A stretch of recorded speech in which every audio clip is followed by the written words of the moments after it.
રાષ્ટ્રપતિ દ્રૌપદી મુર્મુજીએ કેન્દ્ર શાસિત દીવની મુલાકાત લીધી હતી। ઉલ્લેખનીય છે કે ભારતના રાષ્ટ્રપતિ દ્રૌપદી મુર્મુજી કેન્દ્ર શાસિત પ્રદેશ દાદરા નગર હવેલી તેમજ દમણ દીવના પ્રવાસે છે। આ સમય દરમિયાન રાષ્ટ્રપતિ દ્રૌપદી મુર્મુજીનું દીવમાં સ્વાગત કરવામાં આવ્યું હતું ભવ્ય રીતે। તેમની સાથે કેન્દ્ર શાસિત પ્રદેશ દાદરા અને નગર હવેલી તેમજ દમણ અને દીવના પ્રશાસન પ્રફુલ્લ પટેલ પણ દીવ આવ્યા હતા। જણાવી દઈએ કે રાષ્ટ્રપતિ દ્રૌપદી મુર્મુજીની કેન્દ્ર શાસિત પ્રદેશ દીવ અને દાદરા નગર હવેલી દમણ અને દીવની આ પ્રથમ મુલાકાત હતી। આ દરમિયાન દીવ એરપોર્ટ પર તેમના આગમન પછી દ્રૌપદી મુર્મુજીનું કેન્દ્ર શાસિત પ્રદેશના વરિષ્ઠ આગેવાનો અધિકારીઓ સહિતનાઓએ ઉષ્માભેર સ્વાગત કર્યું હતું। ત્યારબાદ રાષ્ટ્રપતિ દ્રૌપદી મુર્મુજીએ પ્રશાસક પ્રફુલ્લ પટેલજી સાથે મેરોલિયર ગયા હતા અને જ્યાં તેમણે શહીદોને શ્રદ્ધાંજલિ આપી હતી।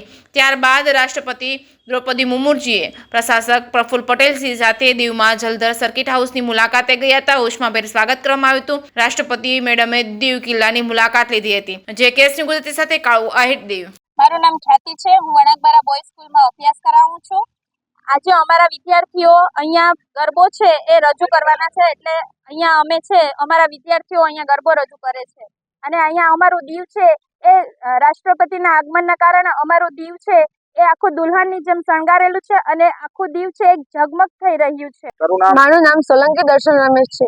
અમે government high secondary school boys વણાકબારામાં અભ્યાસ કરીએ છીએ। અમે સ્ટેન્ડર્ડ 9માં અભ્યાસ કરીએ છીએ। દેશની શ્રીમતી દ્રૌપદી મુર્મુના સ્વાગતમાં અમે અહીંયા ગરબો પ્રસ્તુત કરી રહ્યા છીએ। અમે ખૂબ उत्साह गरबो प्रस्तुत करवाना है। गुड इवनिंग एंड जय हिंद। मेरा नाम है हर्ष मुकेश सोलंकी। आज हमारे गैलेक्सी इंग्लिश मीडियम स्कूल के विद्यार्थी हमारे राष्ट्रपिता महोदय द्रौपदी मुर्मू के वेलकम के लिए यहाँ आए हैं। आज ये दिन हमारे दीववासियों के लिए बहुत ही अच्छा दिन है। लोगों में कैसा उत्साह है? लोगों में बहुत ही बढ़िया उत्साह है, क्योंकि हमारे दीव में महोदया द्रौपदी मुर्मू आए हैं, तो लोगों हमारे दीव के लोग बहुत ही खुश है।